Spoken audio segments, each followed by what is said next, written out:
शेती कामासाठी गौण खनिजावरील रॉयल्टी माफ. महसूल मंत्री चंद्रशेखर बावनकुळे यांची ऐतिहासिक घोषणा.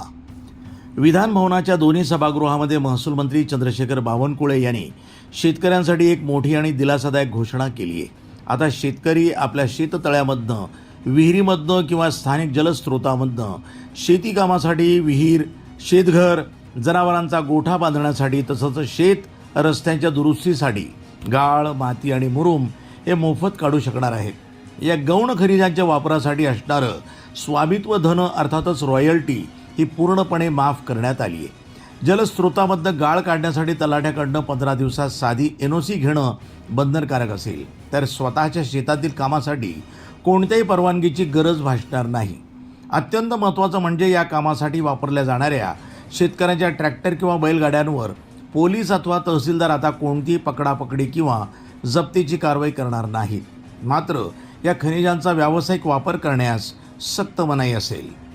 वृत्तसंपादन विभाग, न्यूज टुडे 24, अहिल्यानगर. जलसंपदा विभाग, मृद व जलसंधारण विभाग यांच्या अखत्यारीतील असलेले जलस्रोत, गावतळी, शेततळी, शेतविहिरी, पाझर तलाव, गावनाले, महसुली नाले, बंधारे, माजी मालगुजारी तलाव, मामा तलाव, लघुसिंचन तलाव किंवा स्वतःच्या शेतामधून गाळ, माती, मुरुम, शेतकऱ्यांच्या शेतरस्त्याची दुरुस्ती, पावसाळ्यात पडणारे खड्डे किंवा पावसामुळे झालेला चिखल दूर करणे, विहीर, शेतघरे, जनावरांचा गोठा यासाठी म्हणजे शेतकऱ्याच्या सर्वच उपयोगाकरता जे गौण खनिज त्यांना उपलब्ध करून पाहिजे आहे, याकरता या वापराकरता स्वामित्व धन रॉयल्टी आज माफ करण्यात आलेली आहे.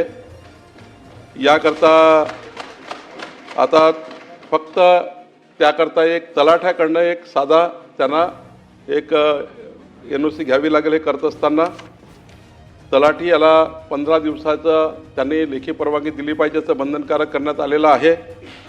या ठिकाणी तलाव, नाले, जलसंधारण जे काही तलाव असतील त्यातून गाळ, माती काढायची असेल शेतकऱ्यांना त्याची एक छोटी परवानगी घ्यावी लागेल. ते करता येईल, पण शेतकऱ्यांनी शेतकऱ्याच्या वापराकरता शेतीतून काही करायचं असेल त्याला परवानगीची गरज नाही.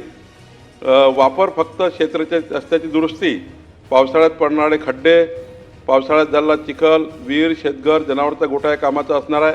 फक्त या ठिकाणी व्यावसायिक वापर करता येणार नाही. याकरता ट्रॅक्टर, बैलगाडी जे काही ते वाहनं लावतील ती परवानगी देण्यात आलेली आहे. पण या ठिकाणी अत्यंत महत्त्वाचं काय आहे की आत्तापर्यंत शेतकरी ट्रॅक्टर लावलं, बैलगाडी लावली, काही लावलं तर त्याचे वाहनं आणि पोलीस आणि तहसीलदार पकडायचे. आता मात्र अशा कुठल्याही कामाकरता शेतकऱ्यांची वाहनं, ट्रॅक्टर किंवा कुठल्याही बैलबंडी आता तहसीलदार आणि पोलीस पकडणार नाही असे निर्बंध घालण्यात आलेले आहेत.